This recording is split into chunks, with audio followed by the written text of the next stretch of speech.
Hey, how's it going? I'm gonna make a quick video, hopefully a quick video, on the polishing that I did on my P938 to basically make it as reliable as it has been shooting.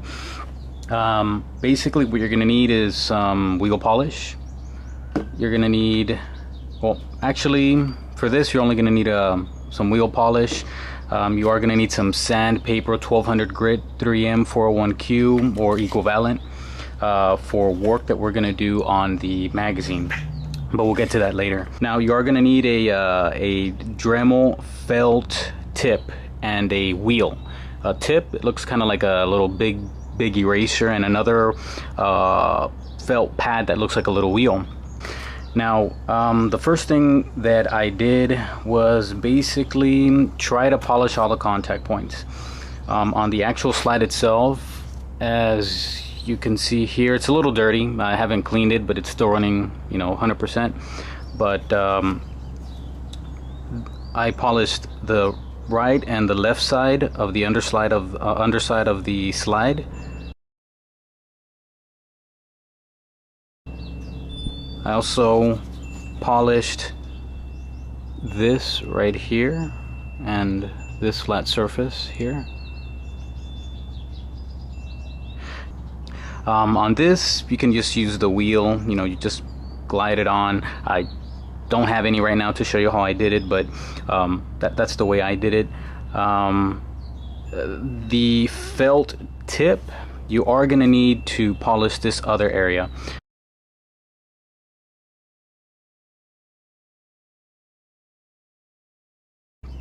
I polished this flat area right here, this left side, and this right side of the inside. All of that. I had to use, for this at least, the felt tip, not the wheel. You can definitely try to use the wheel if you cut it and modify it, but that's up to you. You're gonna decide how to use those felt tips and the polish wheels, whatever gets a job done. Okay, so I also polished the inside of this right here,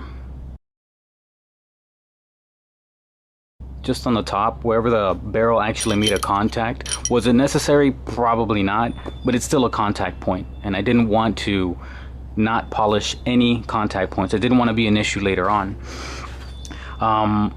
Moving on to the barrel in itself, I did polish anywhere that I saw anywhere, like right here for example. I slightly polished it. I didn't do a mirror polish because it's black and didn't want to take out the coating that's on there, so I just did a light polish here. On the other side, wherever you see any wear marks. I also slightly polished the top, the sides right here. Basically anywhere that you see any contact or anywhere, I polished it. I also polished the feed ramp and I lightly polished the inside of the chamber. Didn't go too crazy on it, but yep, did that. And on the actual frame in itself, using a felt wheel, I did polish the crevice here where the slide goes in, and the outer portion of it, basically all of this. Also on the rear, the opposite side, you do the same. On the top, you also polish this, the flat surface. And just for kicks, I slightly polished the hammer here. Whatever wear that I saw that was making contact with the slide, I slightly polished. I didn't go too crazy. Didn't want it to stick out like a sore thumb, but I did it anyways because again, it was a contact point. Talking about the hammer here, on the firing pin stop, I actually did take it out, and only the portion that contacts the hammer, I did slightly polish it there. You can probably do it without taking it out, but if your Dremel tool can't fit in there, you don't want to kind of mar any of your slide there. Now, what I also did is, because it's a little hard to get in here, if you can, using you know, a wheel, a felt pad, and if you can cut it small enough, you can actually polish the inside of this rail here. If you can, great. If not, what you can do is just basically place some wheel polish on top of here, on the sides, install the slide, and then just basically you're simulating a lap. You're lapping it in a way, but you're in a way not lapping it. You're not removing too much metal, but you're polishing it. And you can do it as many times as you know, feel comfortable, as long as it's it gets a little smoother, whatever you think is, you know, acceptable. I would do it until it's, you know, silky smooth. So you can do that, but I did both. I did the lapping, or quote unquote lapping, and I actually tried to get a little bit of that wheel in there. I tried going in there carefully and doing that. Other than that, that's basically everything that I did as far as work on the frame and the slide. Actually, no, I lie. One more other thing here. The actual extractor here, I polished, and I polished it because I polished basically the portion where the actual rim of the cartridge goes in.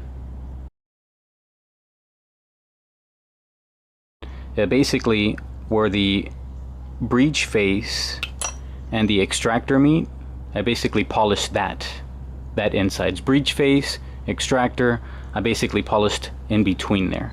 Why? Because, well, the coating on the extractor, I mean, it is smooth. I'm not gonna say that it's rough, texture or anything like that, but I didn't want to, again, leave anything to chance. I went in there with a small felt wheel, polish wheel, and I went on ahead and stuck it in there and kind of polished it, just to ensure that the actual case rim goes in there smoothly.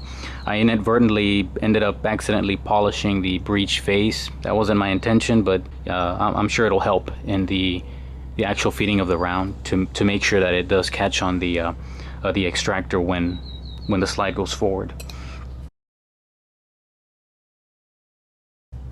Now, after I did, I believe, the polishing, I still had some failures to extract, and people are blaming it on the extractor. I'm not going to go too much into detail on what my theories are or whatever the case may be. But what I also ended up doing is this. I basically disassembled the magazines, and I took out the follower. After taking out the follower, I went on ahead and sanded with a 1200 grit 3M 401Q paper until it had a dull finish on there.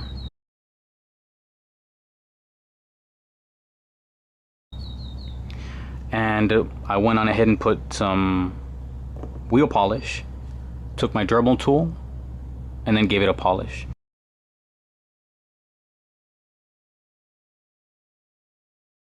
Now you can try to polish it without sanding it. I don't recommend it because it's going to take a while. Do it if you want.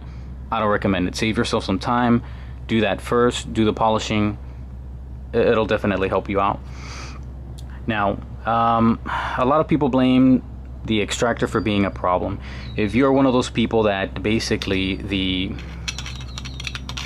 has a problem with the round not extracting, where you see the frame basically slid back, it hasn't locked back, and the case is still stuck in there. It's stuck in there, not halfways, but maybe 1/3 of the ways in there. Now, again, not going into my own theories or whatever the case may be, but the follower possibly being the problem, I went on ahead and polished it to almost a mirror finish, just to ensure that the follower in itself is not somehow causing a bind. If it was causing a bind between the case and the follower in the case, then hopefully, in my theory, was this would alleviate any binding. It would be so smooth, the follower, that the case wouldn't necessarily get stuck in there and not allow the gun to extract the the case, it would be so smooth that it would just basically extract. So basically that's basically it. And just make sure that you use some good lube. This is what I've been using, and I've had great luck with it. This gun did not like at all Winchester white box. It didn't like cheap ammo. Now it runs it. Aside from one failure, which you can see on the other videos, which was entirely my fault because these little suckers are a little hard to disassemble. They're not like a regular 1911 mag. I'll make another video on that. It's another headache. But yeah, now it runs this stuff. I'm gonna say that it's 100%. I ran some old Monarch that one of my buddy's brothers had. Yeah, well, I'm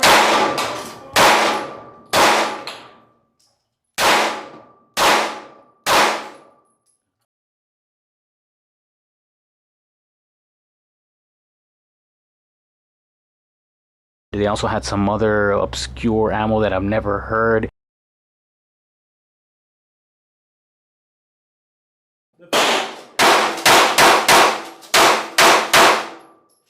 115 grains. It ran it.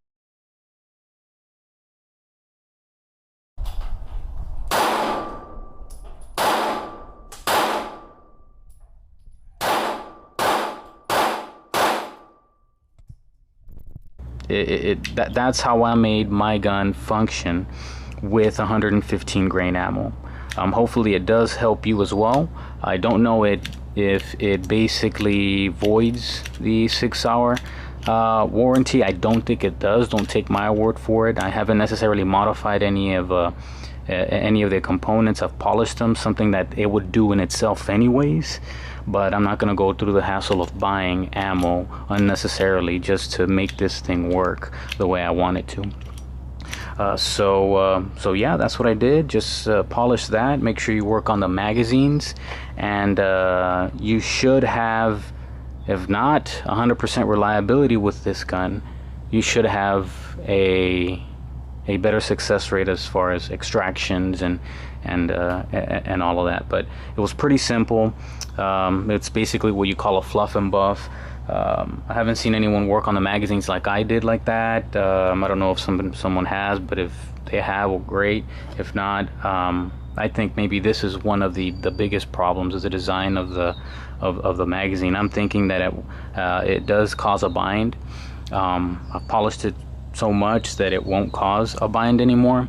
But again, I'll probably do another video of that, showing diagrams on what I think happened and all of that. But I think you can get the gist of what I thought was happening based on what I've said here.